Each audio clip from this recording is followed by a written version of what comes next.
Another year, another draft lottery has come and gone, and yeah, brutal. The Blazers moved down 3 spots from 4th to 7th, and after an end of the season run, which saw some good tanking luck, in which the Blazers went from 5th best odds to a tie for 3rd best lottery odds, the Blazers don't get lucky. They lose the coin flip to the Charlotte Hornets, and both the Charlotte Hornets and the Portland Trail Blazers fall out of the top 4 in the lottery, and the Blazers get the 7th overall pick. And there were a lot of fans that were very upset about this, and understandably so. But it's really not that bad at all. And in this video, I'm going to be Mr. Positivity, because this really is not bad. I truly mean that. Yes, we had dreams of Alex Sarr, and the Blazers are not going to get Alex Sarr. Those are always long shot odds. The Blazers had a 13% chance of the #1 overall pick, and maybe if they got the 2nd overall pick, who knows, Sarr might have fallen to 2.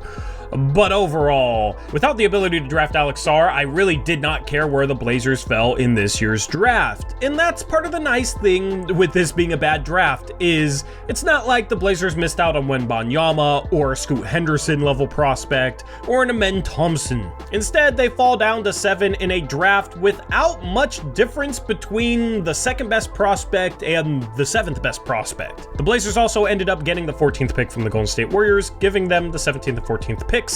The Warriors, funnily enough, have had the 7th and 14th picks in a previous draft. They drafted Jonathan Kuminga at 7 and Moses Moody at 14. And I think if you're the Blazers, you're just hoping for a Kuminga level prospect with the 7th overall pick. And the Blazers should have that opportunity. If you just take a look at my big board right here, I have a clear-cut top 7 that doesn't include Zachary Risache, who I feel like is going to go before the Blazers pick. I think Dillingham and Topic will go 2 and 4 in some order to Washington and San Antonio, as both those teams need point guards, and Sarr, unfortunately, will be off the board before the 7th pick comes along. If those 4 guys are off the board, then at least 3 of Matas Buzelis, Ron Holland, Stephon Castle, Donovan Clingan, and Cody Williams will be there at 7. And Buzelis and Holland I have over a guy like Risache, I have over a guy like Donovan Clingan as well. And while it would have been great for the Blazers to move up to 2 or 3, I don't think that guaranteed them by any means a better player than they'll take at 7. At the end of the day, the Blazers are going to have to draft the right prospect. They're going to have to do their due diligence. But the 7th pick, honestly, is not that bad given the crop of players that will be available at that selection. I would not have liked Donovan Clingan with a top 5 pick for the Blazers, but at 7, he becomes more palatable, especially if the Blazers have a long-term plan to move off of DeAndre Ayton and make Donovan Clingan their starting center.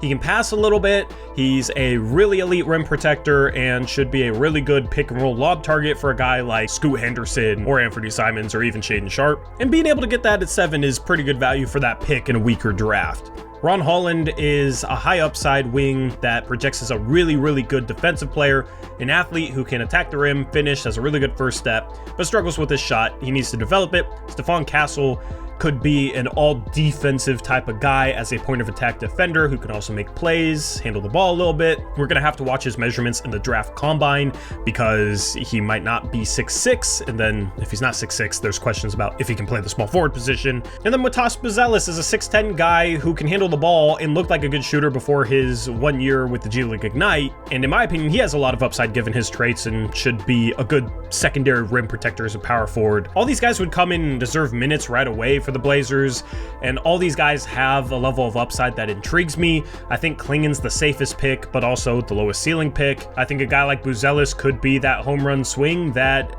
nets the Blazers an all-star forward who can create off the dribble, pass, and play some solid defense. So yes, it sucked that the Blazers moved down from 4 to 7. It's never good falling 3 spots in the lottery, but in a draft like this year's without much separation between prospects in this range, it may be a blessing in disguise. Portland has gotten Damian Lillard and Brandon Roy in the past with 6th overall picks. They got Shaedon Sharpe with the 7th overall pick. The Blazers can still get a high upside prospect at this pick and should have a few different archetypes of players to choose between. And that's why it's not that bad that they fell to 7, because they can still get a ton of value out of this pick. They just have to choose the right guy.